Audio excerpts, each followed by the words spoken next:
Bucking the status quo, we gonna buck the status quo. Oh, bucking the status quo, we gonna buck the status quo. Bucking the status quo, we gonna buck the status quo. Oh, bucking the status quo, we gonna buck the status quo.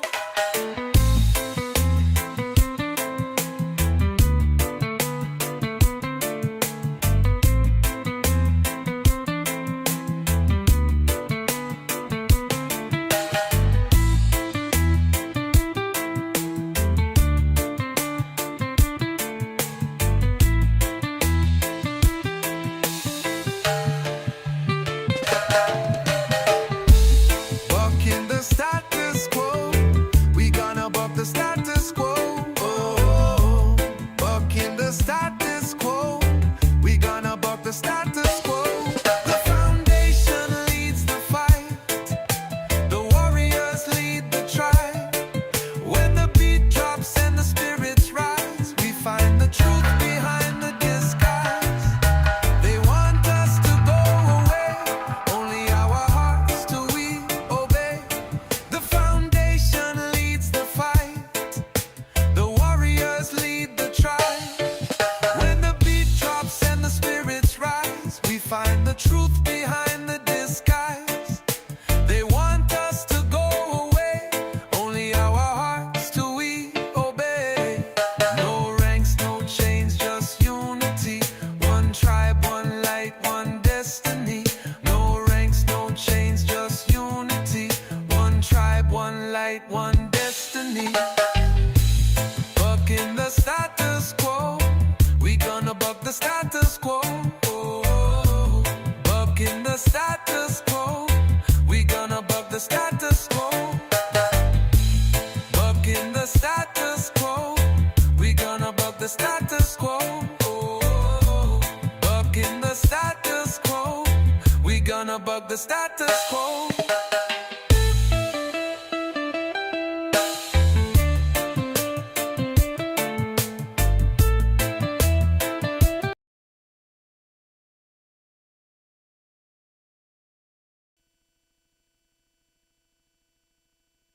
Hello, hello, hello. Welcome.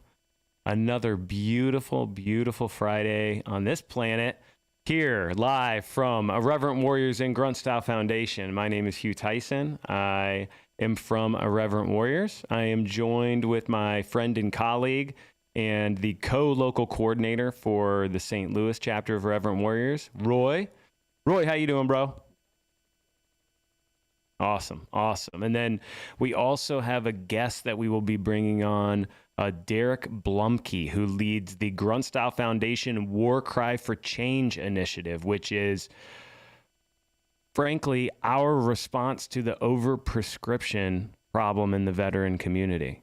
70% of veterans that go into the VA are put on psychiatric medications, and there is a little known fact about those psychiatric medications that they have a side effect of suicidal and homicidal ideation. And yet we are very confused in the veteran community as how the suicide rate continues to go up in the United States every year. You know, I was reading the Department of Defense's annual suicide report in November of 2024. And they spoke about how the Department of Defense has spent $200 million in new investment in suicide prevention in 2023 and 2024. And then in the Department of Defense suicide report, it also shows that the results of that are in. Active duty suicides went up 12% year over year after that level of investment. And so what we say at Irreverent Warriors and Grunt Style Foundation is the status quo is not working. The status quo is not working. More pharmaceuticals and more talk therapy with a stranger does not seem to be reducing the problem. And so it'll be great to talk with Derek. So we can go ahead and bring Derek on now. and jump right in. We're fresh back from Washington, D.C., where we were at the Grunt Foundation, Angel Force, and Warrior Gamer Suicide Prevention Summit, the annual summit in Washington, D.C. at Fort Belvoir, which is also the headquarters of the the Department of Defense Health Agency. And Derek, how you feeling today, man? Pretty good, brother. How you doing? Awesome, doing good, man. It was great spending time with you in Washington, D.C. I want to get into some of the things that happened. It was a multi-day summit at Fort Belvoir at the National Museum of the United States Army. There's some of the, yeah, we did a Silkies hike. We went and, yeah, there's some of the footage from the Silkies hike over the Potomac River there. Fantastic. Such a gorgeous day. And we also went to the Tomb of the Unknown Soldier. There was a very special wreath laying ceremony for our suicide prevention efforts. That was phenomenal. There was also, we went to visit some graves of some of our friends that have been affected by this overprescription problem in Arlington, that are buried in Arlington. There's us at the Tomb of the Unknown Soldier there. Yeah, fantastic ceremony and wreath laying ceremony. Hats off to all those guys from that unit. They showed us a lot of respect and were super cool. But yeah, we had a summit and we brought in doctors, generals, congressmen, and undersecretaries of the VA and had a real conversation about the overprescription problem and how it relates to veteran suicide. And so there you see Brian Brumfeld. That's the father of a heroic Army soldier who took Wellbutrin and after 8 days had suicidal ideation and took his own life after the effects of that prescription. So I just want to jump right into it. Derek, I know that could you give us a little bit more of the Brumfeld story, a little bit more background there on, I know that he had never been on psychiatric medication before he went into the VA. His dad was saying that he went into the VA due to TBI symptoms that he wanted help with, and the VA put him on a psychiatric medication that caused suicidal ideation. Yeah. And people didn't know that he'd been put on that medication, but they noticed a bunch of really, really bizarre behavior, starting with the first day that he started taking the medication, leading up to the 8th day when he took his own life. What else do we need to know about that situation? Well, I think Brian's story, the story of his son Connor and the family. I think looking at the conference that we were at, it was the first conference I've ever been to that we didn't host ourselves. That organically Cool. Led to this conversation being the driving narrative throughout the entire conference. Like so, I've been working Absolutely, mental health go back to like since 2011 when I went to work at the U.S. Department of Veterans Affairs, running a national mental health program for them, and never have I ever been to a conference where they're actually talking about medications. I think Brian, through the telling of the story of his son, who was an Army veteran, he had a rollover in his Jeep while on active duty and suffered a mild TBI. He'd actually gone to the VA. He was going to college at Montana Tech in Butte, Montana. Had been top, doing well in school. Recently transitioned out of the Army. Had just paid off his Toyota Tacoma. Had 10 grand in the bank. This kid was doing great. Was talking to his roommate about buying an investment property, and had actually gone in not for help with the TBI, which Brian noted that the Army failed to treat. He'd actually gone in for a vision test. That's why he was there. It was a vision test. Oh my gosh. Yep. He went in for a vision test. Talk about a bait and switch. What a bait and switch. Well, I think we all understand it, though. I mean, the idea when we go to the VA today, or any veteran goes into anybody touching the healthcare system, the first thing that we hear is, are you thinking about suicide, or how are you feeling today? And if you answer yes to any of those questions, you then get more questions that can lead to a diagnosis or panic from their teams, which we understand. We want to identify folks who are struggling. The problem, though, is that when we have a model that is broken, and that break in that model is where we do this outreach, we do these screenings like we did on Connor. We identify somebody who might have some issues, but the first thing that we do, and this is according to the VA's clinical practice guidelines and right from the DSM, from the APA, is to prescribe a medication. And the idea behind that is The sound. first step is to not. Theoretically. Okay. Yeah. So you're saying that. So I mean, I experienced this in my experience with the VA, Prozac, Lexapro, Wellbutrin, going on and off these different things. I felt homicidal and suicidal ideation almost every single time. And even with some of them, if I missed a couple of days, or I took another substance, or maybe I binge drank or did something that would throw off the chemicals, I would have kind of this, I would feel, sometimes I even experienced vertigo. Like there were just all different types of side effects to these medications that I had to deal with. And I always felt like they were just pushing pharmaceuticals to me like it was a easy button for them. Like you don't have to do talk therapy. You don't have to actually address the root cause of the emotional pain, which I ended up finding out later in my life. A lot of it was from childhood experiences and adolescent experiences and early high school experiences, stuff that I'd stuffed down and not been able to rectify, forgive myself, forgive others, all those kind of things. It was just like the pharmaceuticals kept me in this state of numbness where I could just not ever face the pain, but it never went away, and it just doesn't, it feels like addressing the root cause of the emotional problem should be step one, and then maybe pharmaceuticals as a second or third step. It's so bizarre to put somebody struggling on a pharmaceutical immediately when they have suicidal, when it could cause suicidal ideation. Right. The reason that we're doing this is because the public has been grossly misinformed, as has the entire medical establishment, on the safety and efficacy of a lot of these medications. And so the first thing that we have to say is to many of those folks that are in this country taking these medications, which is close to 20% of Americans are on a psychiatric med, 70% of all vets under VA care are on a psychiatric med.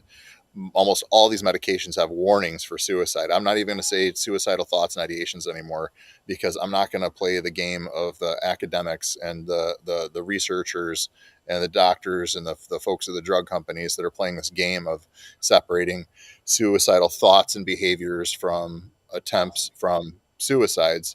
Because if you're having a suicidal thought or behavior, what the hell is behavior when it comes to suicide? That's actions. And so that's where we've gone off path. Is our doctors aren't even trained in this stuff, because they were led to believe that these drugs were tested for safety. And in fact, the trials for these drugs, getting them through the FDA, was only 6 weeks in length. The drug companies could have done 20 different studies. They just need to pick 2 that showed some level of efficacy. And so when we have something like that, we're led to believe that these drugs work. These are life-saving, critical medications.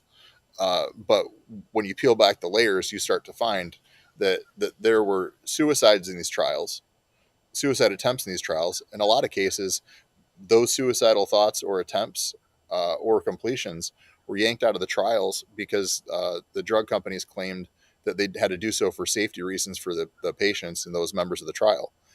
Yes, but you still should have been reporting that they had a suicide attempt or a completion in your trial. And in many cases, that's what they did. Is that's how they skewed the numbers. And that's why only now are we really understanding the scope of this crisis, because we've prescribed these drugs to most people in this country. And similar to what we had of the opiate epidemic, we finally hit a critical mass of victims.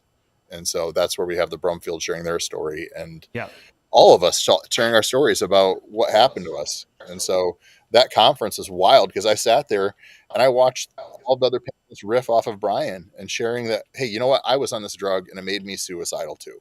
And then the panel that I spoke on talking of this issue, same thing. Everybody just finally felt like they were given permission. Initially, it was trepidatiously, but we were given permission to talk about this issue, these medications, and their personal experiences with them. Some people have good experiences, but from all those panelists, and this was not a stacked deck, these are just folks who were talking about the mental health and suicide prevention. that happened to have been led into this conversation or where we discussed medications, and they just opened up. And so I think we're at a critical juncture in Yeah. this country's history because we're finally talking about this openly. Yeah, it was wild right after your main speech, and Brian Brumfeld talking about his son's condition. There were medical professionals standing up and saying that they've experienced this stuff, and then you had Yeah. that doctor walk up there and essentially say, this is exactly what he's found through his studies and his practice. And yeah, it was astounding how many people know about this, but no one's talking about it. And then immediately following that, you started talking about this 175-page VA report on suicide that does not mention psychiatric medications or pharmaceuticals anywhere in it, or a relation to any of this. It's completely not even the words. Here, talk about that a little bit. Sure. So I actually asked two questions of a couple of the panelists. One was a former national head of suicide prevention at VA, and the other was the senior advisor to President Biden on Veterans Affairs and mental health. And uh, to the senior advisor to the president, I asked the question, how is it, and we published our 2024 National Strategy for Suicide Prevention, how is it in a 185-page report that there is not a single mention of a psychiatric drug a single time? Psychotropic, antidepressant, benzodiazepine, not a single mention of a psychiatric drug in a 185-page report in a country where we have 20% of all Americans on a psychiatric drug. And then I asked the same question to the former chief of suicide prevention at VA, which was just that, which is, how is it, and then all of our past suicide prevention, going back to 2012, that we've never had a single mention of psychiatric drugs in the role of the suicide epidemic. And where it's most troublesome with the VA is that we've got 70% of all vets under their care using a mental health treatment modality that has a risk profile of suicide, and we're not even having this discussed in our annual reports. And so I think they themselves were surprised by this conversation appearing because it's not come up before. Because all of our quote unquote experts nationally, when you go to all these conferences, this is just this taboo item that you don't discuss. And so when it was brought up, where you had veteran after veteran, doctor after doctor, I mean, some of the people that were there are some of those pedigreed academics and clinicians in the country. I think University of Pennsylvania, MD there, Dr. Javit, also another doctor. These people are experts on experts, and they saw for the first time an entire shift entirely of how we're talking about mental illness and specifically about veteran suicide. Like it was I've never seen anything Yeah. like it. And I think it caught them on their heels. And I actually even spoke to one of them after, and she kind of almost apologized, saying like, I've never, I don't know how I found myself just back in my old shoes, just feeling like I needed to defend the VA. And I think the reality is just, it caught them off guard. Yeah. They were clearly caught off guard by it, but the data is so clear on how veteran suicide keeps going up, and the prescription rates for pharmaceuticals are skyrocketing, and there's something there. And those are the people in the room are the ones that can change the clinical criteria and the steps that are taken and the checklist that you follow to see what works and what doesn't work when it comes to people's mental health. And they need to hear this stuff. I think the most fascinating part was when there was a former VA executive that was the special advisor to, I believe, President Biden on veteran suicide. And she bragged about how she'd been leading the veteran suicide response since 2014. And I'm so confused how anybody could brag or feel really, really confident and powerful that they led the response to something that is only increased in dramatic negative outcomes, you know? Yeah. And you had stood up and asked her about this report, and she was one of the signers. She was one of the signatories on that report that you're talking about. Tell me about her reaction a little bit. I mean, she was a senior advisor to the publication of that report. And again, I, I don't want to say I have forgiveness, but what I do have is empathy, because a lot of these folks are really just getting to the point where they're wrapping their heads around this for the first time. Like, there's still a lot of resistance to this because we don't want to question everything that we've been doing because we're afraid that we're going to cause more harm as we try to solve for it, for example. But uh, we have been putting billions and billions of dollars into these efforts since the wars began. I want to say it's like 15.9 billion in the past 5 to 6 years alone for VA mental health and suicide prevention efforts. I want to say 550 million or so, and maybe even 1 year on outreach efforts. And these folks have been trying, and I do believe they've been doing so in good faith. I believe that there are some bad actors, but I think that, like, these folks that are running these mental health programs for the last 15 years, 20 years, they think they've been doing the right things. And it's only today where we're starting to have these real conversations because they've been anchoring on the experts. Like, there's when you do research studies, you've got people that do the basic science research, like how the body actually functions and how animal models connect with human models and studies. And when you have that, that's your base layer, and then all the other studies will then build off of those studies. And so, for example, with mental health and suicide prevention, we've got this huge body of literature coming from the research establishment, which has primarily been bankrolled by the drug industry. A lot of these studies also have been influenced or done themselves by the drug companies. And so we've been led to believe that they know what they were doing. And so when you hear over and over and see Well, I study mean, after study, everything's working, it's like, it's shocking to somebody yeah, with a PhD or an MD that went to school for 15, 16 years to find out that, wait a minute, everything I've been taught was influenced by industry, and that down to this chemical imbalance nonsense for depression, which was a marketing scheme by Lilly and Pfizer, that, like, how we got here is because of what's called institutional corruption. And it's not the, you know what, Hugh Tyson's working at the VA and I'm a drug company, and you know what, I'm going to bribe Hugh Tyson and Hugh's going to give me this big pharmaceutical contract.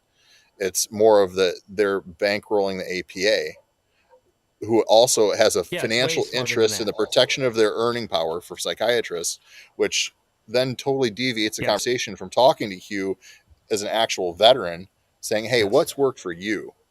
And that's where we're not getting. yeah. It's system architecture. It's Right, system architecture. When I led a corporate strategy consulting team, what we did is we architected systems that played to all of our advantages, and right. we created legal monopolies. Legal monopolies meaning we held all the revenue and profit in a certain market sector. Um, and one of the things I knew when I led a team in corporate strategy consulting is that we had the best, highest paid data scientists you can find, the Silicon Yeah. Valley, the best and latest guys. And they will tell you, I can find whatever you need me to find in the data. You give me a trove of data, I can come out with whatever what story you want me to tell, I can find it.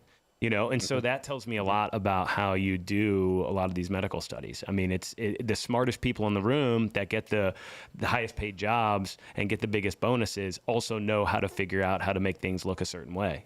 So Yeah. it makes sense to me. In all of my experience with the VA, every time I went to the VA, I was given new ways to numb my emotional pain, right? Numbing until I was kind of a zombie, just numbing emotional pain, but never addressing it, never getting to the root cause, never resolving it, never forgiving, never actually going into those deep, dark voids and the places that I've locked away and the trauma. Nobody taught me breath work. Nobody taught me anything about group meditation, guided meditation, or any type of transcendental meditation. Nobody ever talked to me about plants or nutrition. I had to go to work with a Peruvian Shipibo tribe to address some of these root cause emotional traumas, heal from them, change my nutrition, get into meditation and journaling. And now I went from suicidal ideation zombie guy to thriving You know, I mean, there's always room for improvement. There's nothing Yeah. fixed about me, and I don't need to be fixed. I am on my journey, and I enjoy it. But now I'm like, and I have reconnected with joy, and I feel it every day in my life. And it's because I have gotten away from all that whole pharmaceutical track, because the pharmaceuticals were just numbing. That binge drinking I was doing was just numbing. All these things were numbing. It's like, how do the experts in the room, how do all these doctors, congressmen, generals, and undersecretaries of the VA not understand the root cause is how you get to a solution on any problem? It's not just Right. Band-Aids forever. Yeah.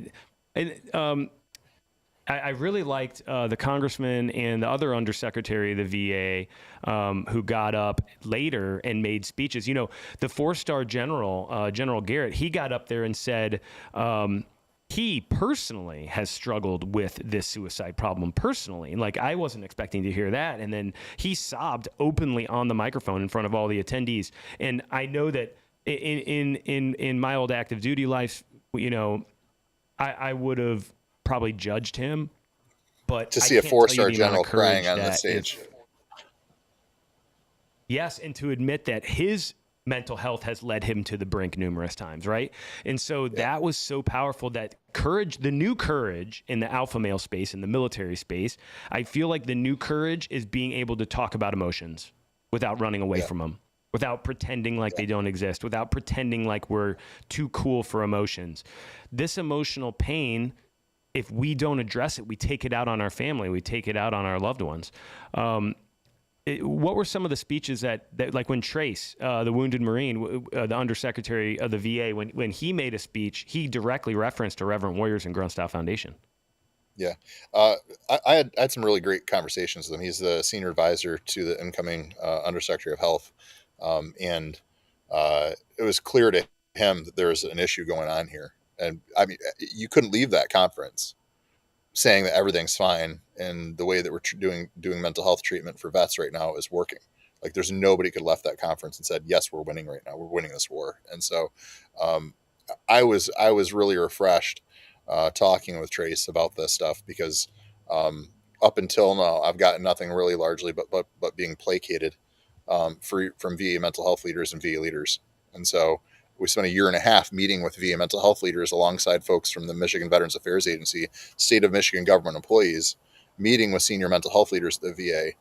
And like, what I now feel is though I've been lied to and gaslit, because I've now found that most of these folks have senior roles or advisor roles of the American Psychiatric Association, one of them whom even created a playbook for psychiatrists on how to advocate, a psychiatrist's guide to advocacy. And so reading that, I'm just like fascinated of like, I've been getting played, and that's how we feel. And I don't know how else to feel, because these issues are staring us in the face. The VA's got the largest set of data in the world on health data, specifically as relates to veteran suicide or suicide in general, and nobody's doing anything about it. And we're not publishing it. We call it We're the lab rats. all we've Just asked like the for is Wall the Street publication Journal. of this data. Go, yeah. Yeah, I mean, yeah, the Wall Street Journal front page article about this overprescription issue clearly stated that we are lab rats. We are lab rats for the pharmaceutical industry. We're the lab rats for the government overall, to see what happens when you just give everybody psychiatric pharmaceuticals and see what happens. Yeah.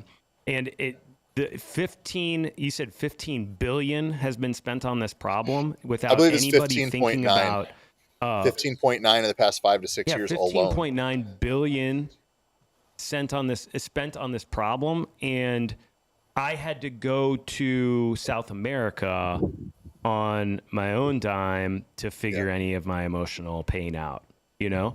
So it's astounding to me. Now, as we moved along in the conference, we did a fantastic Silkies hike to all the memorials. It was a freaking blast. It was hilarious. And then we ended at the Tomb of the Unknown Soldier in Arlington, and with that wonderful, wonderful special ceremony they did for us. Shout out to all those guys, the old guard, all the folks that work at Arlington. Then we went and visited a grave, right? Yeah. Tell us the story of your friend. Yeah, so we visited and it meant a lot to me that you and Mandy Fine join us, and I'll share in just in a second why. Especially, I appreciated Mandy being there as well. Is that we visited my friend Ian Fishback, his grave, and Ian was a whistleblower. He wrote the letter to John McCain in 2003 detailing uh, torture and maltreatment of detainees in Iraq and Afghanistan at that time.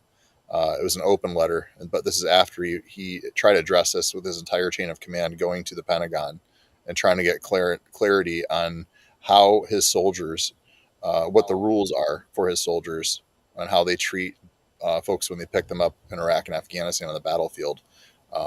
Could not get an answer, could not get an answer. And with that ambiguity leads to uh, private first classes and specialists having to make basically international policy decisions on the battlefield that dictates how we treat people. And so he was a member of the fifth group These at are that time. detainees. These are insurgents. These are Correct. insurgents and detainees you're talking about. Correct. Yep.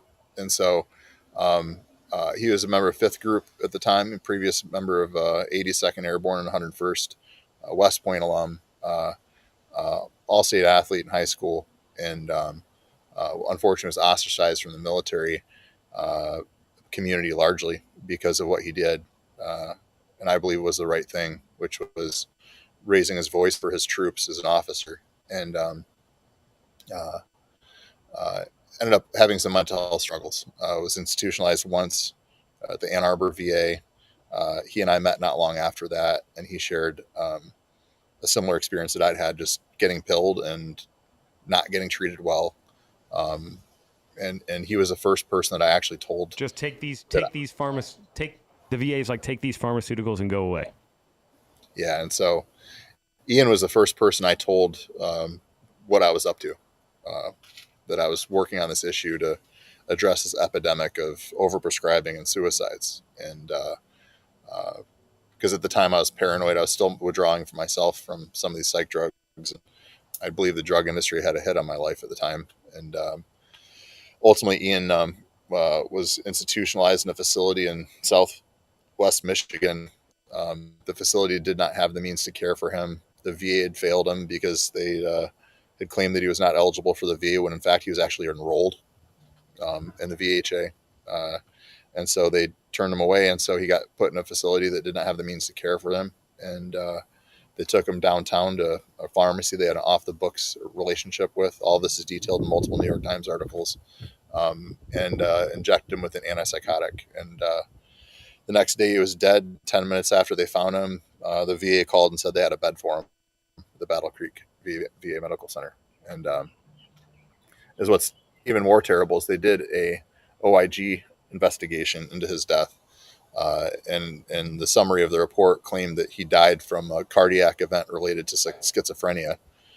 Never had schizophrenia. That was never diagnosed. And two, what causes cardiac events are antipsychotics. And that's what they injected him with. And within 24 hours of being injected with that drug, he was dead. And so They injected him with pharmaceuticals against his will. Yep. Yeah, we just saw a picture. We just saw a picture on the screen of his grave, and Yep. yeah, it's really hard to hear that he was advocating for low-level troops to not have to torture insurgents. Is what I understood what you said. Basically. And then he was in a psychiatric hospital, injected with medication, and had a cardiac arrest. So that's that the best. really hard to hear. Yep. But the meantime, the APA really hard to and hear. medical establishment will tell you that schizophrenics have a risk of death by cardiac event. What they don't mention is that schizophrenics are largely prescribed antipsychotic drugs or injected with antipsychotic drugs. And so, but I appreciated you guys being there. Never been diagnosed with that. No, he's diagnosed with a lot of other that things. Was, never formally diagnosed schizophrenia. And so, But it was Yeah. powerful that you guys are there with me, because when I went to Ian's memorial services and funeral, it felt like I was going to my own funeral, because we have very similar backgrounds from rural Michigan, northern Michigan,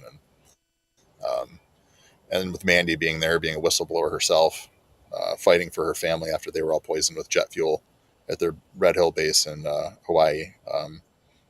It meant a great deal that you guys were there with me, because usually I go there and I just bawl, and so it felt nice not being alone when I saw him this time. So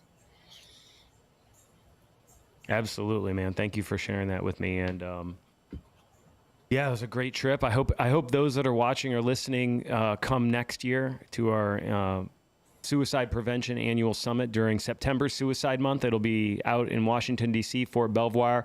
We didn't talk about all the fun stuff we did, but we did. There was a lot of bands. There was a lot of parties. There was a lot of flag football. There was a lot of silky hiking. So there was a. This is all pretty somber, serious stuff to talk about when we talk about the overprescription problem and suicide. But we had a great time. It was fun. It was really fun. And thank you for joining us, Derek. Really appreciate it. Thanks for coming out, and you gave a great speech, man. And awesome. Have a great weekend. And yeah, we're going to end on a high note. So yeah, thanks, man. We're going to end on a high note. This is where I'm going to dig into the info at mailbox of Reverend Warriors, and I'm going to read an email we got. And yeah, I'm going to read it to Roy, and I want to get Roy's hot take. This is going to be Roy's hot take on an email and how we should respond, because I literally will respond the way you tell me to. All right. This is an email we got from Anna. I bought one of your IW fanny packs online. I filled it with Werther's Originals, and now half of my bingo hall is asking where they can get one. By the way, we're out of fanny packs in the store, so we're going to have to let her know. She asks, is there a senior division hike for IW?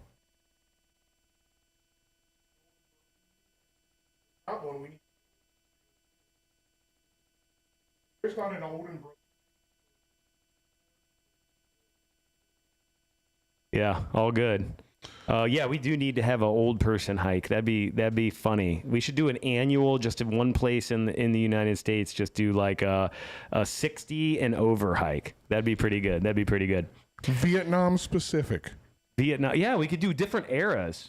And for the really older folks, like my grandfather, the Korean War company commander, we could push him in the hike. Mobile scooters. Yeah, mobile scooters. We could put silkies. We could put silkies on them. Yep. All right. Well, that's all we got today. Thank you, everybody, for joining us. And put in the comments whether you think we should do a over 60 silkies hike. Does anybody want to see people over 60 in silkies? Let's just ask that. All right. Thanks, everybody. Have a great weekend. We out.